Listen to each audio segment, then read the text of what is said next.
Merci, bien-aimés téléspectateurs, Balandi Nyonso, il y a Canal Congo Télévision, Bipai Biso, Biebino Bozouami, Bomeseni Kolanda, Etando Oyo, Nzamba Salingolo, Nabolingo Naye, Nanzela, il y a Bana Yanzambe, Bazongilisa Susu Mosakoli, Nakatia Canal Congo Télévision, Télévision Yoto Banda Kalokola, Bafongoli Aliboso ya Liloba Yanzambe, Nakatia chaîne Oyo, si mabamvula ebele nzambe sali ngolo tozonga lisusu biso wana tozwami na bino liboso ya etando nzambo ya sala likolona mokili aza na bino bisika bokolanda biso tango yo tokokota po ete toyoka maloba na nzambe tozolia tozomela tozolala tozolamuka tovoyager tozobala tozobalisa tozobota tozotonga me toyebaka pe Yesu Kristo alobaki mokolo ezali oyo kelelo ekobeta na mapata pe ba nyonso babongamaki bakonetola mapote bambata na ngbende na bokonzi sika moko na nzambe pe ba nyonso bakotaki na kati ya distraction o bakufelaki bieto kuti na kati ya mokili ekozala kolela me liboso makambo wana esalema atindaka liboso bobele basakoli mpona kokebisa Bible lobi kolo nzambe akoyi kosala likambo moko te soki akoyebisa sekele na ye te pa ya balingami na ye bango basakoli tango basakoli bazwi mabombami ya nzambe bakoya koyebisa ngo epa ya peuple bamilengela bamikebisa babongisa bitamboli na bango po mokolo yango moto moko azala surpris te merci liboso na nyonso tokosambela aba toyoka oyo kolo atindi mosali na ye po ete aloba nga nasambeli oya sala likolo na mokili eza yo nzambe na nguya mokonzi na bibale pe nzambe na bisika bileki likolo oya zange bandeli pe suka oya simbi pe ma bato na maboko na ye nzambo ya kela bato nyonso na lolenge na ye nzambo yo volonté na ye zali bato nyonso babika pe bakoma na boyebi ya solo lobiko ngo bakobike ko ute pai mosusu te Bible lobi dans leur détresse ils crièrent à l'Éternel et l'Éternel envoya sa parole et sa parole le fit guérir tango yo kolo na telemi lokola motindami na yo nzambe ngana limwa yo ndo monana monoko nangeza l'instrument ya transmission pona ko transmettre kolo ezala malobo ko zongisa bato na boyokane pai na yo soki lilobango ekuti bato na malade pesa guérison soki ekuti bato na ba problème pesa solution Bible zoloba liloba ne kangola ka esikola ka pe pesa ka bomoy naloba solo na bibe bunanga nyonso ya bomoto nange limwa me molimo elataki basakoli bakomaki makomela tangai nyonso na kolimboleza pona lobiko ya milimo ya bana na yo na kombo na Yesu Kristo nde tosambeli pe tolobi parle-moi Seigneur Jésus Christ lobelanga ikolo Yesu Kristo amen kolo nzambe a pambola bino na kanisi émission na biso le royaume de Dieu d'abord yango wana ezali boso na biso bipai to vandi pona kolanda bongo teme ya lelo kobala na kaka pona émission to zongisi émission le royaume de Dieu na kati etando il faut to yape komeka ko développer teme ya lelo ezali premièrement le royaume et loko ya liboso ezabo konji ya likolo ya solo balingami na ndimi ke to sambelaka na yebi ke moto nyonso epa ya za tango mosusu tozote ya pena bato bandimela kanzambe te na ozongi somo moke na sima bien aimé ondimela nzambe tondimela nzambe te nalingi koyebisa oke eloko nyonso biso tomona kana miso zamba ekoyi kokoma mboka te soki moto atongi yango te donc ebende ko baluka te comme eloko songolo soki moto abaloli yango te ndenge moko pe mokili eza fruit du hasard te tomeki koleka na banc de l'école toyoki bato ba invata courant toyoki bato ba invata avion toyoki bato ba invata biloko songolo mais soki tokozongisa makanisa biso na école batangisa biso te moto ya kela mapata o ya kela sanza o ya kela bibale o ya kela zamba na banyama américain moko atuta tolo te français moko pe loba ezaye te anglais moko pe loba te kezaye donc soki biloko nyonso tozomona ngo eza ko exister cela veut dire il y a un être suprême il y a un créateur. Cela veut dire tango tozoloba tolingi tote ya liloba na nzambe ozala na niveau nini oyo ozana race sociale nini ozana ba possibilité matérielle nini oza oza ekela mo ya nzambe esengelo tia matoi oyoka soki nzambe alingi koloba nini lelo na monoko ya mosali na ye tango na lobi premièrement le royaume maloba oyo bimaki epai ya mokonzi ya boyambi na biso kombo na ye Yesu Kristo na ministère na ye pendant le temps oya zalaki kobika na sena moi atambolaki na ba apostole na ye na kati ya mokili eloko ya sikeza te tango wana pe kolia ezalaki komela ezalaki kobala ezalaki kobalisa pe ezalaki nyonso oyo bato babandaki kosala me baoyo balandaki ye oyo bakomaki bayekoli mpe azalaki na posa alege bango mission ya kokende koevangelize nde mokolo mosusu abandaki kolendisa bango alobi na mokanda na Matthieu chapitre 6 na verset na biso 31 titokoma na 33 alobi bomitungisa te soki lobi bokolia nini pe bokomela nini soki bokolata nini abakisi na se alobi bapakano nde bato bakolukaka biloko wana me bino bato bondimi nzambe bino bato bozotambusa vi na bino selo mabongisi na ye tata na bino ayebiki apesa bino nzoto ifo bolata apesa bino michopo ifo bolia apesa bino nyonso boza nango posa akopesa bino pe yango nde aye kotombola sikoyo eloko moko na verset 33 ya Matthieu chapitre 6 alobi cherchez premièrement le royaume et la justice de Dieu et toutes ces choses vous seront données par-dessus. Donc Yesu a tomboli eloko moko ezala chercher premièrement. Bien aimé na poko alelo to na tongo alelo ça dépend esiko zwami okolandanga. Eloko nini aliboso eza priorité na vie na yo. Christ qui est le fondement de notre foi. La première chose que nous devons chercher dans notre vie, c'est de chercher le royaume de Dieu. Chercher le royaume et toutes ces choses. Toutes ces choses, kolia, komela, kolata, kobala, kobalisa, kotonga, mibembo, nyonso yati angweza lokola matabisi, tokoya kozwango na sima, soki toluki liboso royaume ensemble. Balinga mimi koloto komi mateya ya kolakisa bato baluka bokonja likolo ezoteya mingi penzate mingi tozokende na biyamba mateya kaka ezali yaka okobala yaka okobota yaka okovoyager yaka totala bandoki na famille yaka blocage yaka envoûtement yaka lié de famille yaka esprit ya sorcellerie mais tozo bosa na ko présenter bato évangile modèle oyo Christ atindi biso tokende kolakisa bato. Donc la première chose que nous devons prêcher et présenter au peuple de Dieu, c'est leur présenter l'évangile du royaume. Tango bazolo ba évangile royaume ango bazolo bezanin. Quand il dit chercher premièrement le royaume et la justice de Dieu, alingalo babolu kakaliboso koye banzambe, pe koye ba volonté na ye, pe kotambusa bomo na biso ndenge yenzambe asengi, nzambe wana o David azoloba na mokanda mo kuna na psaume 37 akiti na ba verset 4 na 5 alobi fais de l'Éternel te délice et il te donnera ce que ton cœur désire. Pourquoi Jésus nous pousse tout d'abord à chercher les royaumes? Parce que lorsque nous allons recevoir Dieu, lorsque nous serons ensemble avec Dieu, mais nzambe yende mokeli biloko nyonso biso to lukakate. Donc ceux qui ont choisi Nzambe, dengue moko proverbe chapitre na biso 8, na verset na biso 34 à 35 à l'obi, car celui qui me trouve a trouvé la vie. Je dis bien, c'est le proverbe chapitre 8 au verset 34 jusqu'au verset 35. Salomon l'obi, car celui qui trouve Dieu a trouvé la vie et il obtient la faveur de l'Éternel. Bien aimé, ceux qui totindi bato liboso ba luka bokonzi na nzambe, ceux qui totindi bato liboso ba poussa na kobongo la mitema, ba reconnaître mabe na bango, ba s'abstenir na biloko ba bengi lisumu, ba besoin na bango. Tata na biso na likola kobosa na kopesa bango yango te.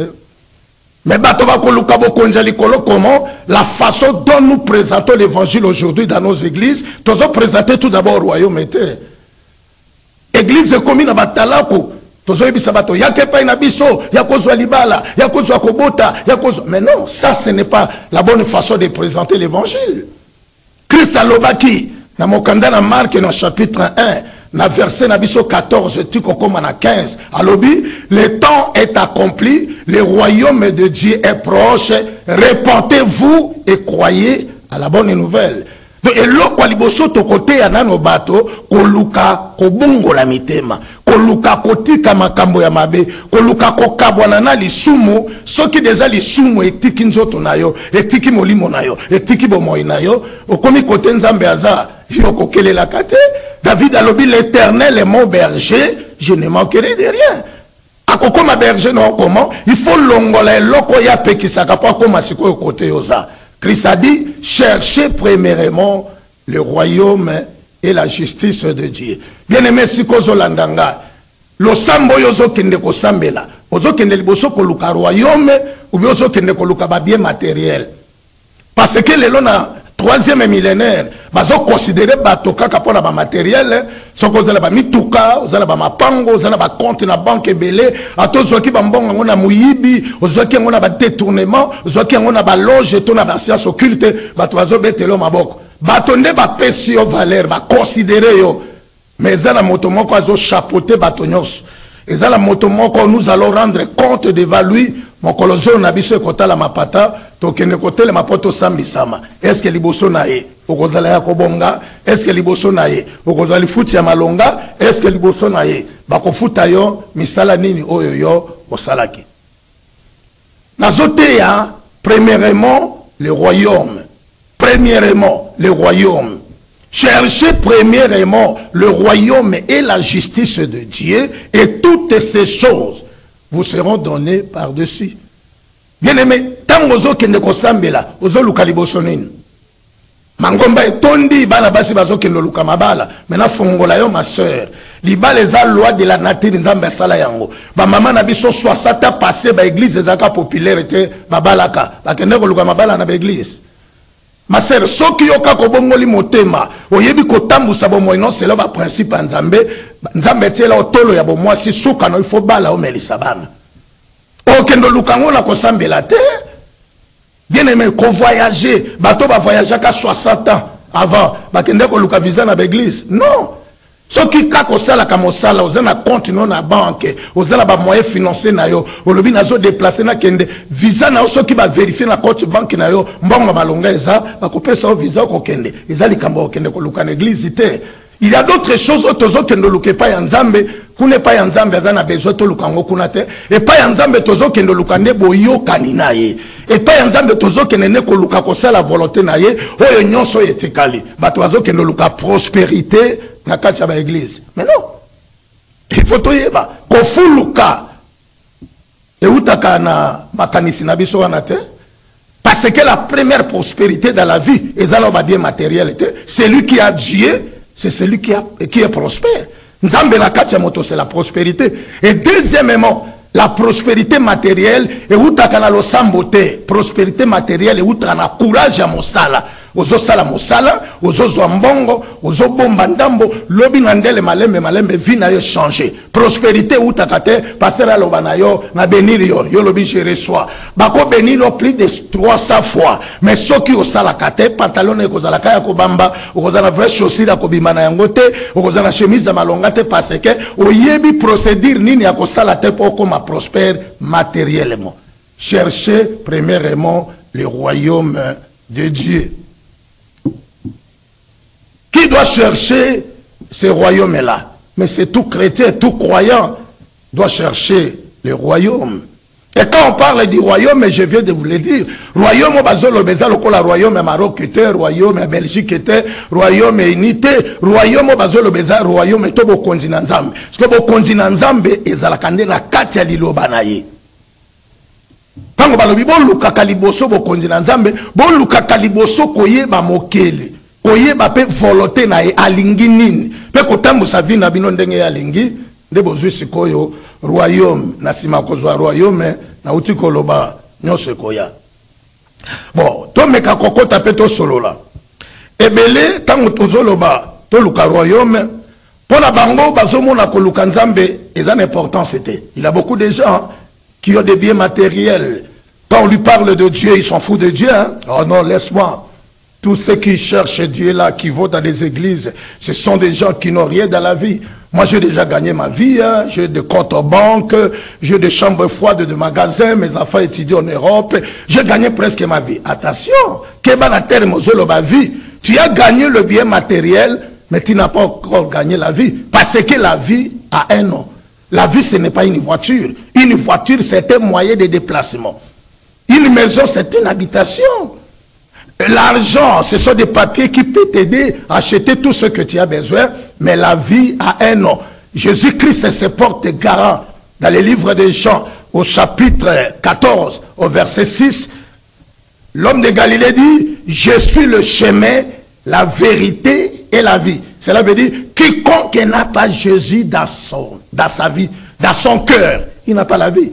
Tu as des biens matériels, oui, c'est visible. Tu as des comptes en banque, tu as des jupes, des belles maisons, des immeubles partout. Tu as gagné les biens matériels. Mais la vie n'est pas comparable avec une maison. La vie n'est pas comparable avec une voiture. La vie n'est pas comparable avec votre compte en banque. Mais la vie, c'est d'avoir Dieu dans votre vie. Alors, tout à katolo que nous avons besoin que l'ukanza metenga si na gagné vie, il faut te mettre kosunga bango. Tu peux gagner toutes choses dans la vie, mais vous devez connaître qu'il y a quelque chose. La lignito zoa livre et psaume de David. Psaume 100, et nous allons lire le verset 3. Psaume 100, verset 3. La Bible dit ceci. Chassez que l'Éternel est Dieu, et c'est lui qui nous a fait, et nous lui appartenons. Nous sommes son peuple et les troupeaux de son pâturage. Je relis le livre des psaumes 100, et je lis le verset 3. Chassez que l'Éternel est Dieu, et c'est lui qui nous a fait, et nous lui appartenons. Nous sommes son peuple et les troupeaux de son pâturage. C'est lui qui a écrit ce livre. Dieu l'a ramassé dans les néants et il a fait de lui un roi en Israël. Donc David Nzambe le côté dans les néants per commissaire mo konjimonen avandise na ngwende. David azope satoliao. Alobi boye ba ete ya wende azali Nzambe. Ye moto asala ki biso toza bato na ye pe tozali bampate na elanga na ye. Cela veut dire ozala na ngwende ya bokonjo vandi il faut ye bakoze kela monzambe moto akela yo. Ezalozana mbongo leki mokili mobimba na ba milliards nde batuta katolo ba Bill Gates bazana mbongo, mais il doit reconnaître dans sa vie qu'il a été créé et sa vie dépend de quelqu'un. Un jour l'Éternel réclamera son âme. David a l'objet chassé que l'Éternel est Dieu et c'est lui qui nous a créés. Nous lui appartenons et nous sommes les troupeaux de son pâturage. Boye ba ete ya wende azali Nzambe. Atoza soda mais yeba koze kelam. Atoza ministre yeba koze kelam. Naza pasteur na yeba kaneze kelam. De montonyo soza na souffle de vie. Oya zonyata mabele azo respirer a viva kan éclairage à moi que ça soit race sociale na bagage intellectuel na bien matériel na ye ayeba toujours que azali et kelamo pe mon collègue zali moto ya kelaye azala liloba ya suka likolo ya bomoi na ye. Donc, lorsque nous cherchons le royaume de Dieu, nous allons maintenant se soumettre à celui qui nous a créés. Parce que celui qui nous a créés nous a donné aussi des principes que nous devons mettre en pratique pour mieux vivre dans le monde qui nous a établis. Lelo batebele likolo ya kotuta tolo bafoué Nzambe. Bakomisi mbongo na bango Nzambe, bakomisi bomengo na bango Nzambe, bazolo bakutu na batoko sakana ngate na kosomba yo. Atanga bato batanga pe yo famille a passé bino wani loko nini ozana diplôme était ozana licencié était ozana de quoi général était colonel était ozana famille présidentielle était ozana nande quoi député était bien aimé zali kamote biso tout ozana bande quoi ba député était biso tout ozapé na famille présidentielle était biso tout ozapé na famille ba ministre était mais biso tout ozabikela mo ya Nzambe. Bien aimé, na vie, azani membre à famille à président, azani membre à famille à député, azani membre à famille à ministre, mais le col Nzambe, à lingaka bato nyonso, a koyi kolokoto na famille ezanga kombo. Pe apesi o kombo. C'est ce qui s'est fait na David na zotea. Mokolo David alanda bayane na bitumbatanga komi, akuti Goliath, a défié bana Israël pendant 40 jours, 40 nuits. Tango David a tout tito la lobina ko bundana motoyo a convaincre bango nyonso Saoul a pese bilamba ne pas que no bunda bitumba. Tango David a moni kazo kokate longoli bilamba zongi normal a keipo a frotter sikoyo Goliath. Saoul a tourné siko commandant armée de qui est ses fils. A tourné moi no yazo ke no bunda bitumba za mwana nani. Donc David était né dans une famille inconnue. Mais Nzambe a tomboli David a commissaire roi d'Israël. Bien aimé, bon, Dieu n'est pas contre ta richesse.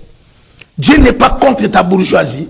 Dieu n'est pas contre tes immeubles. Dieu n'est pas contre tes comptes banques. Mais ce que Dieu est dans ta vie, c'est le mal. eloko nzambe boyi na bomo ya ngai na yo eza bobele lisumu pona nini toyeba ete nzambe akela biso po toluka koyeba nzambo yakela biso alingaka nini parce que ntango atiaki moto na jardin d'Eden atikaki epamba te apesaki ye mibeko alobaki lia mbuma nyonso ya nzete nelangame oyo kuna kolia te ndenge moko ti lelo tozobika na mokili mobeko ya nzambe ezali biloko nzambe alobi kosala te mwasi ya moninga kozwa te ndako ya nganga kokota te kotangisa makila ya moninga te kosalela moninga mabe te oyo wana eza bainterdit biloko nzambe ayebisa biso tosala te po tovivre heureux mais eza na bato ebele badeborda naloba siko badeplaça baborne ils ne veulent plus observer les principes divins balingi na bango kotosa mibeko nzambe apesa te balingi bakamba bomoi na bango lokola bango moko baza bakambi merci naza kaka na psaume nazwi mokanda moko nazwi Job pardon Job nazwi chapitre na biso 12 nakozwa verset moko kitoko eza wana verset 10 molingami ya nzambe Job akoloba na biso likambo moko ya kitoko. Je dis bien Job chapitre 12 et nous allons lire le verset 10. La Bible dit ceci: il tient dans sa main l'âme de tout ce qui vit, le souffle de toute chair d'homme. Alléluia. J'aime le Dieu de la Bible. Alors c'est porté gara. Alors bien chapitre 12, la verset 10, la Bible dit ceci: il tient dans sa main qui? L'Éternel des armées, c'est lui qui nous a créés. Il tient dans sa main l'âme de tout ce qui vit, que tu sois président, général, ministre, colonel, pasteur, évangéliste, docteur, professeur d'université. L'Éternel tient ton âme dans sa main. Et la Bible dit, le souffle de toute chair d'homme. Nzambe ne mutu asimbi pema ya bato nyonso ya bomoi. Parce que moto ya simbi pema na yo, yo kosale lo lendo nini. Yo kosale lo lendo nini. Pona mbongo zanango, alibanda komeka kutala rétroviseur. Bato boni bazwa mbongo liboso na yo. Suka vina bango bazala malita. Bato boni bakoma bakonji liboso na yo. Mbende wano vandi. Poste wano za kokipe. Tu n'es pas le premier à occuper fonction wano zana yango. Bato ba précédent ou pas zana fonction wana. Lelo bazawabe. Cherchez premièrement à connaître votre créateur. Je dis bien chercher tout d'abord à connaître ton créateur, à connaître sa volonté, à pratiquer sa parole, à s'abstenir du mal et toutes ces choses qui restent là, l'Éternel te les accordera. Nous avons accordé au yango, mais les lois batebele, bazobo sanabo konjina zam. Alors ceux qui balobi nabiso chercher, cela veut dire, il dit chercher. Cela veut dire tu ne vas pas ramasser les royaumes, tu dois les chercher. Et où est-ce qu'on peut aller chercher ces royaumes-là? Alléluia. Ceux qui te kotibar, te remele waka, te langui, te bini, te zubandumba, te salibuzoba. Ceux qui te kotistade, te sepela match n'enzobe, ta équipe n'a biso gagné, te gangi, te zui distraction, silibiso na tokei. Mais où pouvons-nous aller chercher les royaumes de Dieu? Les royaumes de Dieu, nous allons le chercher là où on prêche la parole de Dieu. C'est au travers de la parole que nous allons rencontrer maintenant Dieu et son royaume. Bien-aimé, il faut l'ukayango. Na sepela na moto moko pesa ki mozwi na Bible, la Luc chapitre 19 verset 1 koko matina verset na biso 5 na verset 10 même na se ezaki na mozwi moko balobi kombo ne chercher azaki mutu ya mbongo mokongoli na pako mais likamba kokamwa il cherchait à voir qui était Jésus. Donc pour la chercher, bah bien matériel n'est l'obéla qui est le côté. Chercher bah n'est qu'on réfléchir. Moi j'ai des biens matériels, j'ai des voitures, j'ai des comptes en banque, j'ai presque tout. Mais j'entends parler d'un homme qui ressuscite les morts. J'entends parler qu'un homme marche sur les eaux. J'entends parler qu'un homme qui fait marcher les paralytiques. Nana zana mbongo mena kokotambusa kokate. Nana mbongo na kokofungola avec les misote. Nana mbongo na kotambo likolo ya maite. Mena yo ki tipi moko zana mokili oyo aseku isakana ebembesali 4 jours na lilita. Nde jasi azwa ki posa ya koluka nzambe. Mo bien-aimé, esika nyonso zozwanga. Eza la grade yo zana ngo, mais sala eforo luka nzambe. Titre na yo kosa yo te. bagage intellectuel na ye kosa yote, race sociale na ye kosa yote, place au vandi wane kosa yote, jasse ami kitisaki, abosani kezaka précepteur ya ba impôt, mboka mobimba bayeba ki azo parvenir komata na nzete. Ya sycomore na moi, calculer moto yeba na ki mboka mobimba lokola précepteur ya ba impôt. Tango azo mata na nzete, na sycomore na moi, bato wa considérer lokola libome bandi. Mais nyonso wana zo créer ba méthode, ba stratégie, il avait toujours besoin de connaître qui était Jésus. Chercher à connaître Christ dans ta vie. Ça les foro lukaye ba nzambe azanani, nzambe wana nazote ya okulukaye, nde ko luka royaume na ye. Ba luka ka royaume ya nzambe wapi na koyoka liloba na ye. Ba luka ka royaume ya nzambe wapi na koyeba makambo nini nzambe alingaka poto sala. Ba luka ka royaume ndenge nini na kokabwana na makambo ya mabe oyo nzambe aboyaka. Mingi tozo kende na biyamba tolongoli nde sapato na makolo, tokei na biyamba tokokoli nde suki, tokei na biyamba toboyi nde kolia ngulu, tokei na biyamba toboyi nde kolata bijou, tokei na biyamba tolalisi nde michopo nzala, tokei na biyamba to changer nde ba baptême. Na longwi na catholique, na kei na misoni, na kei na église de réveil, na kei na Branham, na kei soki na armée d'Isali, na changer na ngai mangomba, mais loko yo nzambe zoluka eza changement ya mangomba te, ngai nde na kabwana na masumu. Esaïe chapitre 59 verset kokitanase, Bible lobi loboko na nzambe za mukuse te pozanga kobikisa, litoi na eza na bozito te pozanga koyoka. Bible lobi masumu na biso nde bombeli biso elongi na nzambe, pe mabe na biso ekaboli biso na nzambe. Alors soki mabe na biso moto ekaboli biso na nzambe, tango tolingi tozongela nzambe, tolongola sapato bien masumu. Yo moko pesa réponse. Pesa réponse oza mokolo. Ce qui est masumu te kaboli biso na nzambe, tango tolingi tozongela nzambe, fotobo ya ngulu kolia. Mosuni ya ngulu ba elambami ngana le koti na estomac et sangani na biloko mosuni na poko ke ina cabinet. Mais nzambe za na problème en estomac parce que Dieu ne sonde pas l'estomac et le ventre. La Bible dit Dieu sonde le cœur et les reins. Oboya kolia ngulu mais ozando kyoloka kabato na butu. Olongola ka sapato avoko te église mozwaka basi ya bato makango.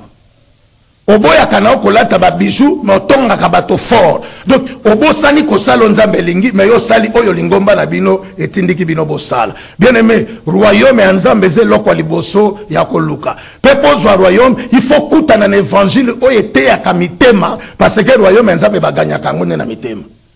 Royaume ya nzambe baganya kangone kolalisa michoponza la te pona Congo. Likolo ya ko gêner toleki Yesu. Yesu a gêné 40 jours, 40 nuits. Mais balobe tambola likolo ya mai. Est-ce que biki na Congo batu wa jenaka 100 jours baza, 120 jours pe baza. Mais soko tena mai njila kwa wakati sate. Moto sala 40 jours ya pamba atambola likolo ya mai. Mais moto aleki a triplé jeune a comité na 120 jours. Mais kwa kose ku samokufite.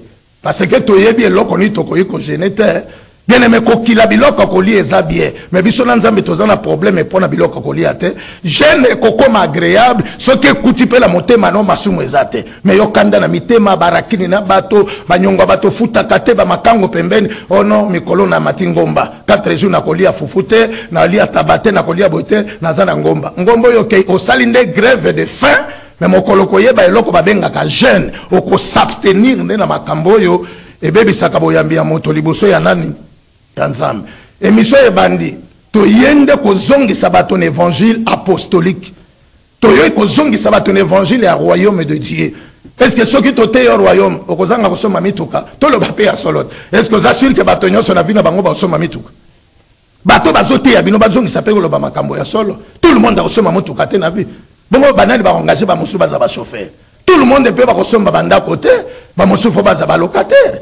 Donc teya moto liboso aye banzambe oyo nzambe abongisa na vie na ye moko nzambe ayebi Joseph abotama na famille moko na bande kone zomi na moko mais bango nyonso bakokana Joseph te Joseph muta koma ki deuxième personnalité en Égypte donc pour la koyebi so ke moto na moto azana destiné na ye kolinga to tindika moto na destiné o eza yete o pousser ye yango likolo ya bamateya ya bomengo ya mokili bato bazokende su kosambela po batika masumu te objectif bato bazokende kosambela lelo na kei kosambela pona zwa promotion na mosala eza bien okozwa promotion na mosala mais soki ozangi nzambe oyebi ke misala peza na bakomba bato oyo zwi promotion koleka bango ils te combattront mais ceux qui écoutent des autres na nzambe ils te feront la guerre mais ils ne te vaincront jamais yozowe la promotion mais ozana protection mon côté Yebite promotion et me makape bitumba. Yozo wele la libala. Ozo kendo sambela pona libala. Yebite famille ozo kende kobala. Soki kindokeza. Yo bali mwana na bango. Soko mbonga bandai ko kabila bango. Yo mwa soko mo jire yango siko. Bako taki ope na sorcellerie. Mais soki ozangi siko Christ kati na yo. Yo wela ki libala. Oluka ki liboso nzambete. Okende nanda kwa libala sima 3 ans. Madodi yo. Pona nino kufi avant parce que olukaki liboso royaume te yo lukaki na yonde mariage eza lokola bato azoke no sambela pe pona mbongo bien aimé mbongo eza mabete mais soki ozwi nzambe te bien aimé bato ebele baza na se ya mabele lelo bakota mabele avant po bazwaki mbongo mais mayele akoyeba kogere mbongo eza te ememaki bango sikoyo bakota mabele avant balinga mibandi mibana na nzambe tozongi penda na etando pour ça na biso ezali tozongi sa évangile oyo baidi na bala bakoko na biso bateya tozongi sa évangile oyo bapaka na biso kelani bateya tozongi sa évangile oyo bapapa na biso fudi musée fudi ngoma ateya évangile ya kobongola mitema évangile ya kolona somo ya nzambe na mitema évangile ya sanctification sans laquelle personne ne verra Dieu. Bien aimé, sokozi mokanda moko Christ kaka motazoloba. Alobi na mokanda na biso, na mokanda na Jean chapitre 6, na verset na biso 26. Na sima na Yesu ko multiplier mapa. Bible lobi ke bato bazalaki tango bazongi, babeti lisolo siko na bato bazalaki te. Ah, biso tozaki ne sobe. Mais maître wana beti doa ou moko multiplier ba mapa tole to tondi, balokoti mosuti ba bikolo 12. L'air bao batikala ki na cité bayoki sango lobi foule tondi lisusu koleka ndenge ezalaki yo pasteur ozote ya lobi bandimi baye l'église koleka nombo zaka nango osala nini poko sepelate mais Yesu amoni bandimi baye bele yo kama kambazo ebisa bango boye kaka po lobi boliaki na suka ebisi bango bolukaka nzambe kaka pona biloko ebebaka te mais boluka nzambe pona bomoya seko bato ebele bazokende na église koluka bomoya seko te bato ebele bazokende kosambela pona bavoyage a poto bato ebele bazokende kosambela pona bapromotion ya misala bato ebele bazokende kosambela pona mabala tolukaka nzambe pona biloko oyo te oyo eza biloko moko secondaire soki tozwi nzambe mabala yango moko. Deutéronome chapitre 28 verset 1 kokita na se nzambe lobi na Moïse te ya bango soki okotosa mongongo na Yawe nzambe na yo pe okotambusa bomoi na ndenge maloba na ye esengi voici les bénédictions qui te suivront. Tu ne chercheras pas les bénédictions mais les bénédictions vont venir vers toi. Bien aimé tokoli kokende koluka mapamboli te parce que soki toyambi Yesu toyambi siko lipamboli leki mapamboli nyonso mabala mabota mibembo zaba matabisi tokozanga kozwa yango jamais. Nauti koloba keto zongi lisusu na CCTV na émission na biso le royaume de Dieu d'abord bokonzi na nzambe liboso na nyonso Yesu alobi boluki ngai kaka po lobi boliaki mais na suka lobi totanga yango peut-être terme balobi awa na lopoto eko ede biso pa parce que Kongola koma komona lopoto lokolo eleki chiluba amona lopoto lokolo eleki kingwaka amona lopoto lokola eleki soki loko nini le poto ezaka monoko oui tozo obligé toyeba yango poto meka ko communiquer na bandeko na biso ya bikolo mosusu. Jean chapitre 6 nous prenons le verset 26. La Bible dit ceci. Tobandi la verset 5. Et l'ayant trouvé au-delà de la mer, il lui dit Rabbi, quand es-tu venu ici? Verset 26. Jésus leur répondit en vérité, je vous l'ai dit, vous me cherchez parce que vous avez vu des miracles. Vous ne me cherchez pas parce que vous avez vu des miracles, mais parce que vous avez mangé de pain et que vous avez été rassasiés. Verset 27. Travaillez non pour la nourriture qui périt, mais pour celle qui subsiste pour la vie éternelle, et que le Fils de l'homme vous donnera, car c'est lui que le Père, que Dieu a marqué des sceaux. Alobi bolukinga ite pona sala ki bilembo na bikamwa me bolukinga po lobi bolia ki pe botondaki me na suka bendi bango matoi boluka kanzambe kaka pona biloko mokilite boluka kanzambe kaka pona mabala te mabota te mibembo te me to luka kanzambe liboso pona kozwa la vie éternelle bomoi ya seko oyo baluba babengi yango moyo watsendelele oyo baswahili babengi uzima wa milele, oyo bakongo babengi moyo ya mvu, oyo na lingala babengi bomo ya seko, oyo na lopoto babengi yango la vie éternelle. Donc tokozwa vie éternelle soki tozwi royaume ya Nzambe. Mais soki royaume ya Nzambe tozwi te, oyo nyonso tozozwa. Oh, minute ezopusa na po télévision pesa la kangonga, na azokende kopusana na lombango penza, na meka kolendisa. Paul ameki kolimbola eloko babengi royaume. Alobi na biso na Romains chapitre 17, verset na biso 14. Romains chapitre 14, pardon, verset 17. L'apôtre Paul dit ceci. Romains chapitre 14, 17e verset.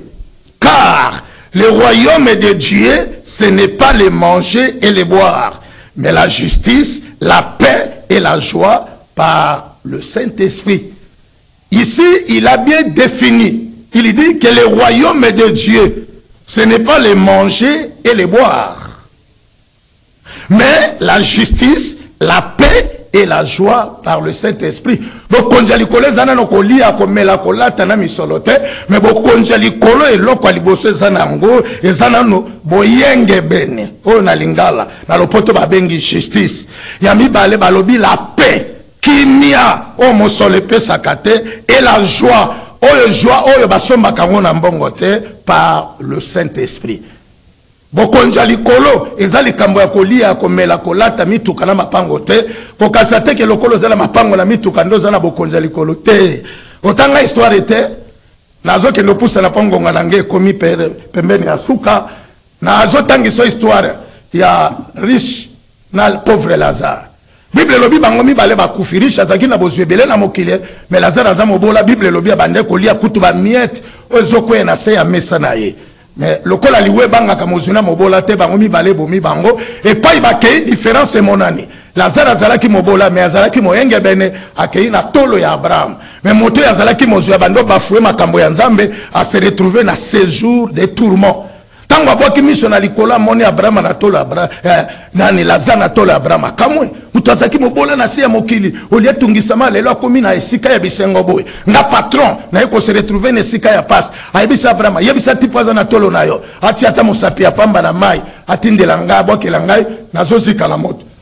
Abraham alobi biso na bino libulu makasi eza moye litanga ya mai ekoma zate ayebisa mais comment ngai na ko se retrouver na esika ya boy yebisa ye papa Abraham akende na mokili ba yebisa bandeko na baza kuna balanda nzela na ngai te noki baya ko se retrouver.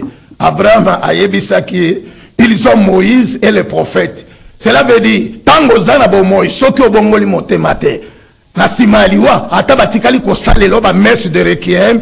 La Bible dit que notre Dieu n'est pas le Dieu des morts, mais il est le Dieu vivant. Vous devez le connaître tant que vous êtes encore vivant. Après la mort, il n'y a pas de pardon. Après la mort, il n'y a pas la repentance. Donc, motoana na place à tourment. Azoluka se repentir de comment qui est déjà trop tard. Mbongo na yeko sayote. Nengo kota na ba boîte de nuit. Nengo zala kature na jeep na ba makango. Nengo zokota bazo betelo maboko bazo benga na ba kombo eminene. Ebo sanisa yonzambete parce que mokolo zole kota la pata biloko nyonso bande ko pesa yo lokumu etikala nango na bato bazo iba bambongo na bato bazo boma bato o ba okotela bato ba butu ba boma bazo bambongo po batonga ba immeuble bien aimé mokolo zolo na ekotala mapata bakundaka moto na molai ya parcelle na ete bakundaka moto na monene ya ndako na ete mais bakundaka moto na molai ya cercueil nani na ye.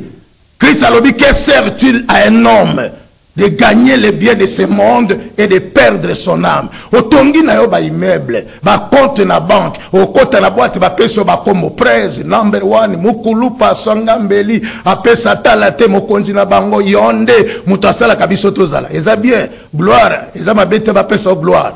Est-ce que le kumu nyonso yozozwa? Ozana bonne relation na Nzambe. Tala mokolo sengeli conscience na yo esala. Na ye côté ya le royaume. Premièrement, le royaume. Et là, quand liboso tokoki kolukana mokili ase, eza kolukana no bokonzi ya nini ya likolo. Balinga mi télévision ezala kandengonga ya kolobeza na ngwe belé malobeza mbeke eza na mai. Omoni kaka nde na zongi na kati etando mbeke eza na mai. Omoni mokolo Yesu azokende po basala Pâques.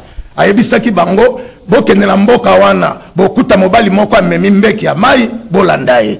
Donc mbeki ya mai eza connaissance profondeur. Donc na lobi na bino mbeki eza pende na mai naza na posa na banda kosopango bana na nzambe bamela. Merci balingami télévision za kangonga malembe libongo na biso yango na tozokende kosema nzambe apambola bato nyonso bazuma kokia kolanda biso ame ma réflexion na yo ososola kozekela mo luka koyeba nzambe pe kosala mokano na ye. Nzambe apambolela ngai c'est les télévisions CCTV on va permettre lisusu mosakoli azonga azala na DG azala na DAF azala na moronzambe azala na technicien nyonso ezala ndeko la biso azosala na kati ya caméra po telilingi ya mosakoli mona na nzambe pe apambola ye. Nzambe apambola bana ministère international d'évangélisation publique ba membre du comité de soutien pour l'évangile o basangisa kamo likuta po ete évangile ete ya mati ozo mona nga na TV na zote ya boye kozo espace na kati ya media eza payable et kozala bien soki yo po kozala parmi bato babandoti ya maboko ba mateya ya boye ezonga na etando po ete songa bato ebele okozanga te kopambola nzambe apambola bana COSEF et surtout ba otozakala bango chaque matin na pavillon bolingo na marché central esika tokutana na culte matinal avazande fungama na kanisi papa na biso Stéphane papa na biso Charles papa na biso Léon mama na biso Chantal mama na biso Angélique bozebele mama mapasa bipai nyonso bino bozwami nzambe alola apambola bino. Nzambe apambola assemblée de l'unité spirituelle chrétienne lingomba oyo mosakoli atambaka yango toutes les paroisses ya Barumbu paroisse ya Matete ya Kingabwa paroisse na biso ya Makala paroisse ya Masina Petro Congo ya Mikondo na ba province na biso nyonso epa ozwami pourquoi pas assemblée de l'unité spirituelle chrétienne na Paris kuna na Courneuve tika nzambe apambola bino to komi penda na suka to bandaki na losambo tokosilisa pe na losambo bato balandi biso sokoza besoin ko contacter motei na kanisi numéro eza netando okoyi kobenga na lobi mosakola zongi na CCTV bo bando landa ngai chaque jeudi na 22h tiko comme à 22h45 rediffusé ko bando salema chaque vendredi na 17h pe soki mikolo ko yanza mbezun makoki akopesa biso tokozala pe na radio ya Ralike tika nzambo ya lingaki to bandela bino